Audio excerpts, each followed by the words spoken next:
Hey guys, welcome back. This video is going to be covering how I'm going about weathering my track and my layout,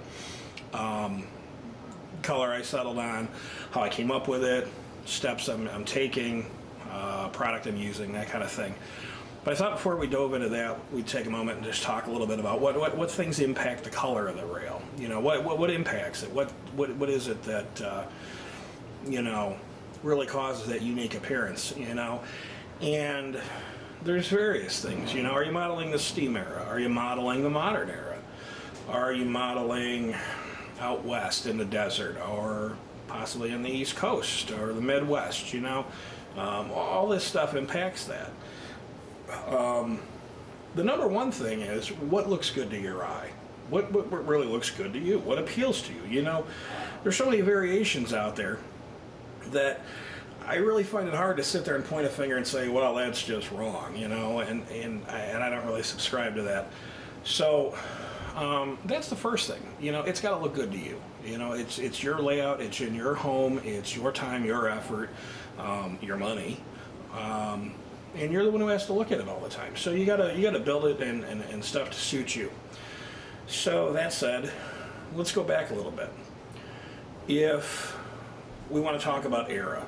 Okay, so if you're modeling the steam era, what's the track gonna maybe look like? Well, going back and looking at historical photographs, we can find color ones is ideal. Get a really good snapshot of that period of time. What things were looking like then. Back with the early freight cars, back in that era, plain bearings, the journal oil that was utilized.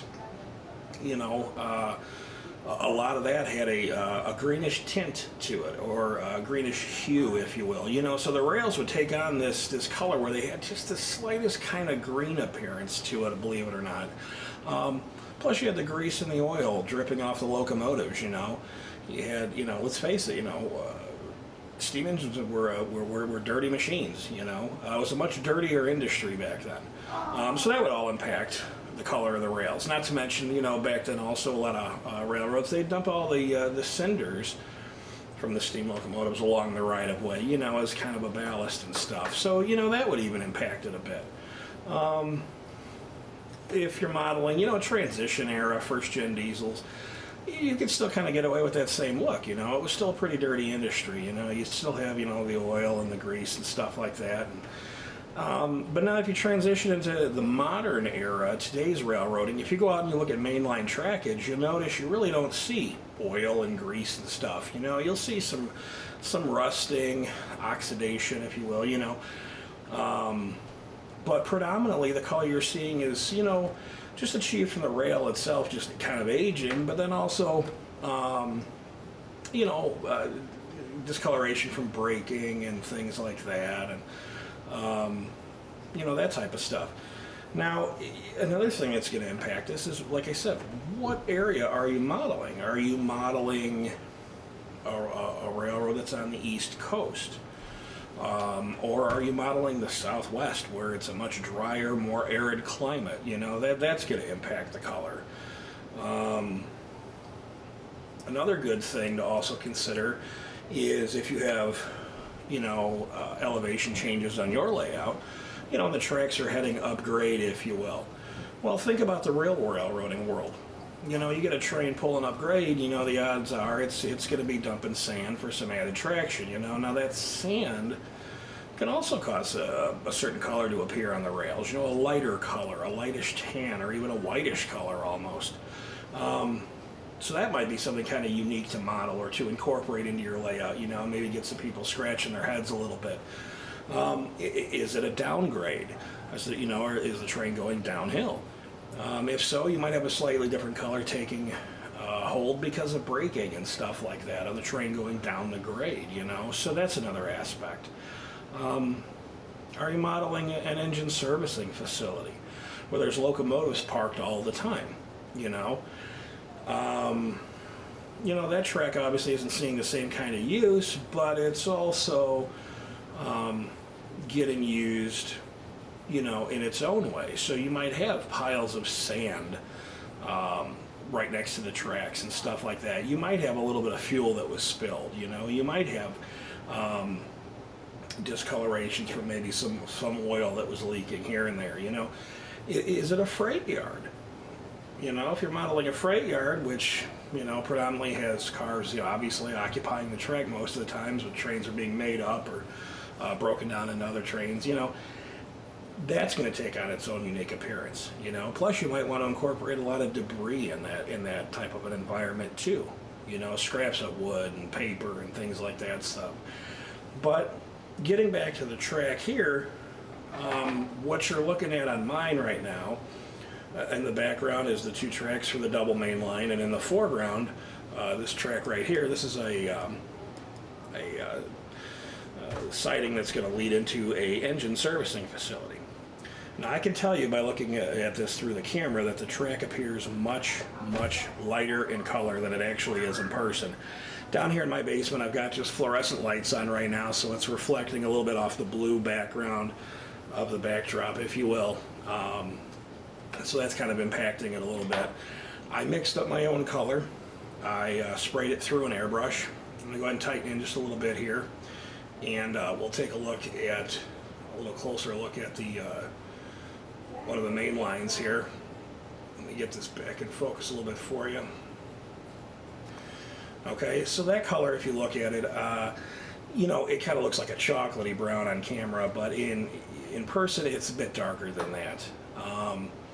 I wanted to go for a general darker kind of brown as my base coat, and then I'm going to be going through some other steps to incorporate some variations in that color as you go around the track, around the layout. And then obviously once I ballast everything, I'll go back at that point in time with some airbrushing and some you know, pigments and chalk and whatnot, and kind of blend things together. Also try to dirty up that area between the rails and right along the rails immediately too, to kind of simulate some of that dripping of greases and oils and things like that. So that said, I'm going to go ahead and show you some of the items that I used to come up with this base color. So we'll get to that in just a minute. Okay guys, what I've got up before you here in this shot is just a few of the different colors that I utilized to kind of create my own unique color. The paint I'm using is made by Model Master. There's so many different paints out there you can use. It's up to you guys, so I'm not even going to get into anything like that. Just the brand that I used, the colors I went with. On the left here is Railroad Tie Brown. I put in a little bit of Engine Black, and then the majority of the color is Roof Brown. I guess if I had to break it down in terms of measurement, which unfortunately I didn't take, I guess you could say these are half-ounce bottles. So what I would say is approximately a half of the bottle was Roof Brown, and approximately a quarter of it, or possibly slightly more, would have been made up of the Railroad Tie Brown, and then the remainder would be some Engine Black. That mixed up gave me the color that I utilized, and then I also thinned everything out with some alcohol here. I shot it all with an airbrush, and actually made very quick work of it. I was able to do all the track work that I have down at this point, probably within a couple of days. Again, spending about a half hour, 40 minutes to it per day. It went very, very quickly. I was very happy with that. What I did is I just ended up mixing everything up in a separate cup. Like I said, I'll show you all that in just a second here. And thinned it out, put it in the airbrush, and went to work. So that said, I'm going to go ahead and I'll show you this color I came up with. And we'll talk a little bit more about how I applied everything. Alright guys, what you're looking at here is just a cup I use to mix everything up in. Just get yourself a spare cup, a solo cup, or a little bowl or something. So again, I took the paint in those proportions I discussed earlier, poured them in here, mixed them up, and you're not going to be able to see too well in here, unfortunately, but this, again, is the color I came up with, which I'm here to tell you is showing up much, much lighter on the camera. And of course, it dried darker. So this is the color, this is kind of what it looks like in its raw form, and this is the consistency. It's pretty thinned out, but it shot real well through the airbrush and covered very nicely. I only had to go back and touch up a couple of areas. Wasn't a problem. Everything worked out real well. So now I'm going to go ahead and open up to a bit of a wider shot and show you a few additional things. Alright guys, here's a shot of the airbrush I used. Nothing fancy, okay, just a dual action. What that simply means is if you depress the trigger, you'll get air, and the more you pull, okay, the trigger back, the more amount of paint that you'll get out of it. So if you just pull back slightly, you're only getting a small amount of paint out. Pull back fully, you're going to get the full flow of paint out of the cup. Cup's about about a half ounce, I should say. But works real well. Did what I needed it to do. So that was that. And then as far as the compressor, just a little airbrush compressor that I used. I think I got it from Micromark. I do not remember what I paid for it, but worked well for what I need. And that said, I'm going to go ahead and set up the airbrush. And I'll just spray a little area track here for you. Move over. This is one of the switches heading into the engine servicing facility I was talking about.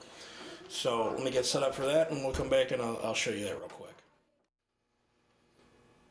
Okay guys, we're back. I'm going to go ahead and get the compressor turned on, and we will go ahead and start, and I'll spray that little area in front of you there that you're looking at.